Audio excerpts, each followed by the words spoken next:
ముందే నన్ను వాడుకో, పొద్దు వాలిపోక ముందే నన్ను వాడుకో. అంటే ఎస్, వాడిపోక ముందే నన్ను వాడుకో, చింత చెట్టు కాడ ఉన్న చింతామణి పొద్దు వాలిపోక ముందే నన్ను వాడుకో, వాడుకో. వాడిపోక ముందే నన్ను వాడుకో, వద్దు. వేసేసాడు. ఎస్, నాకు వాసన వస్తుంది. నువ్వు కాలిపోయే వాసన నాకు కనిపిస్తుంది.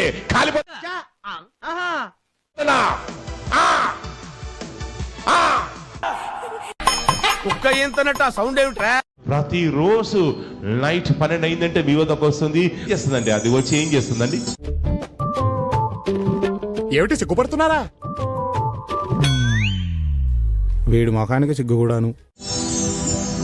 మరే సెక్స్ టైప్ ఏంటి బాబా అన్న, ఇంకోసారి అన్న. మరే సెక్స్ టైప్ వస్తుంది.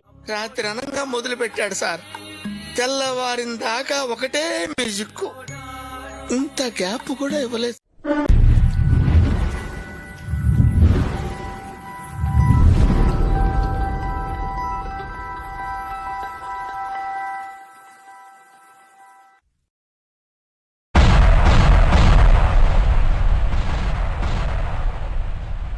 అందరికీ నమస్తే, నేను మీ వెంకట్. ప్రేక్షకులు, ఈరోజు ఒక ముఖ్యమైన విషయం మాట్లాడదాం. ఈ క్రైస్తవ పాస్టర్లు ఎంత డేంజర్ నా కొడుకులు అనేది ఒక వీడియో చూపిస్తాను మీకు. హిందూ పిల్లల్ని, అమాయక పిల్లల్ని మోసం చేసి, మాయ చేసి, వాళ్ళకి అబద్ధాలు చెప్పి, ఈ క్రైస్తవం గురించి చెప్పి వాళ్ళకి బాప్తిజం ఇస్తామని నదిలోకి తీసుకువెళ్ళి హిందూ అబ్బాయిల్ని చంపేస్తున్నారు ఈ పాస్టర్లు, ఉచ్చాగాళ్ళు. ఈ టెర్రరిస్టులు, పాకిస్తాన్ టెర్రరిస్టుల కన్నా దేశంలో ఉన్న ఈ పాస్టర్లు హిందువులకి చాలా డేంజర్. అందుకే ప్రేక్షకులు, మీ పిల్లల్ని జాగ్రత్త చూసుకోండి. ఇంట్లో తల్లిదండ్రులకు చెప్పకుండా, పెద్దలకు చెప్పకుండా పిల్లల్ని తమ ఇష్ట ప్రకారం తీసుకువెళ్ళి నదుల్లో మునిసి చంపేస్తున్నారు. ఇదిగో వీడియో చూడండి. ఆంధ్రప్రదేశ్ రాష్ట్రం బాపట్ల జిల్లాలో మత మార్పిడి సందర్భంగా విషాదం చోటు చేసుకుంది. బాప్తిజం తీసుకుంటూ కృష్ణా నదిలో మునిగి 2 యువకులు ప్రాణాలు కోల్పోయారు. బాపట్ల జిల్లా పెనుమూడిలో గురువారం ఈ ఘటన జరిగింది.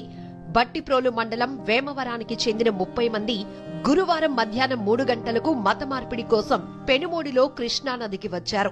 నదిలో దిగి బాప్తిజం తీసుకుంటూ ఉండగా పెనుమాల దేవదాసు, తలకాయల గౌతమ్, పెనుమాల సుధీర్ బాబు, పెనుమాల హర్షవర్ధన్, పెనుమాల రాజా నీటిలో మునిగిపోయారు.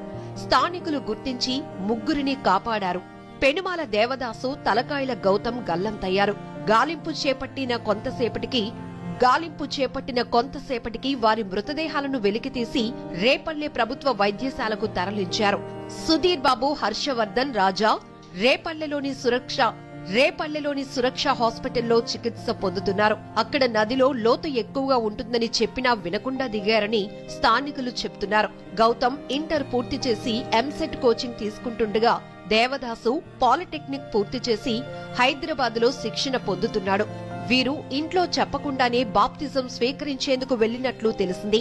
గౌతమ్ తల్లిదండ్రులు సుధాకర్, రజని, దేవదాసు తల్లిదండ్రులు దేవేంద్ర, నాగలత వ్యవసాయ కూలీలు. ఒకే గ్రామానికి చెందిన 2 యువకుల మృతితో గ్రామంలో విషాదం అలముకుంది. ఏదేమైనా పవిత్ర స్నానాలకు వచ్చి పరలోకాలకు చేరటం స్థానికంగా చర్చనీయాంశమైంది. సో విన్నారు కదా ప్రేక్షకులు, అమాయకులైన హిందూ పిల్లల్ని మోసం చేసి ఈ పాస్టర్లు మత మార్పిడి చేయడానికి బాప్తిజం ఇప్పిస్తామని నదిలోకి తీసుకెళ్లి చంపేశారు.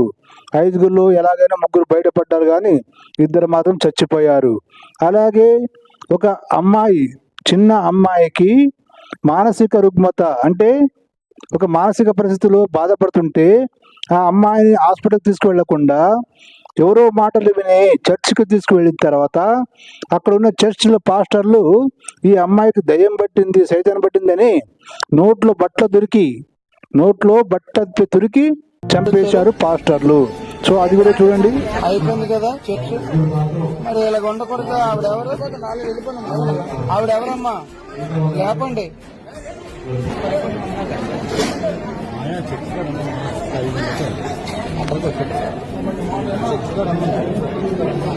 అమ్మా కొద్దిగా నీళ్ళు కొట్టండి. నీళ్ళు ఉన్నాయా? నీళ్ళు కొట్టండి తల్లి. ఓకేనా. వార్త కూడా జ్ఞానపురం చర్చిలో మైదానంలో బాలిక మృతదేహం. విశాఖ జిల్లాలోని జ్ఞానపురం చర్చి మైదానంలో అనుమానాస్పద స్థితిలో ఉన్న 11 బాలికను మృతదేహాన్ని చర్చి ప్రతినిధులు గుర్తించారు. సమాచారం అందుకున్న కంచెరపాలెం పోలీసులు ఘటనా స్థలానికి చేరుకొని దర్యాప్తు చేపట్టారు. బాలిక మృతి పట్ల స్థానికులు అనుమానం వ్యక్తం చేస్తున్నారు. ఘటనా స్థలంలోనే బాలిక తల్లి, అమ్మమ్మ ఉన్నారు. ఓకే. కానీ బంధువుల మాట విని పాపను ముందుగా ఆస్పత్రికి కాకుండా చేజర్ల మండలం ఆదురుపల్లిలోని చర్చికి తీసుకువెళ్లామని లక్ష్మి చెప్పారు. సరే ఆ దేవుని నమ్ముకొని ఆడుందాము చెప్పి నమ్మించి నా బిడ్డని ఆడనే ఉంచి వారం రోజుల తర్వాత మళ్ళీ అయ్యా నేను తీసుకుపోతా రిపోర్ట్లు తీపిచ్చింది ఆపరేషన్ చెప్తా అంటే కానీ కాదు నువ్వు పోవద్దు, అపవాదులు ఉన్నాయి అని చెప్పని నా బిడ్డని ఆడనే ఉనిచ్చి అంటే నెల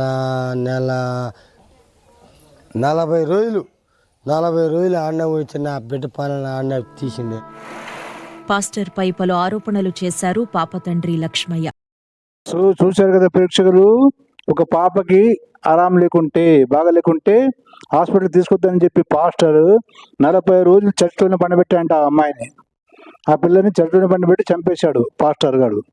అంటే ఈ పాస్టర్లు ఎంత డేంజర్ అనేది మీరే అర్థం చేసుకోనికేసి మీ పిల్లలు జాగ్రత్త. ఈ మత మార్పిడి క్రైస్తవులు ఉంటే చాలా జాగ్రత్తగా ఉండండి.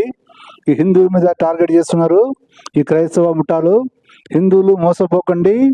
మీ పిల్లలు మీరు జాగ్రత్తగా ఉండి ఎవడైనా పాస్టర్ కనిపిస్తే చెప్పుకి పెంట అంటించి కొట్టి పంపండి నా కొడుకుల్ని, సరేనా? సో ప్రేక్షకులు, ఇదండి ఈరోజు వీడియో. నెక్స్ట్ వీడియోలో కలుసుకుందాం. అంతవరకు సెలవు. జై హింద్, వందే మాతరం, భారత్ మాతా కీ జై.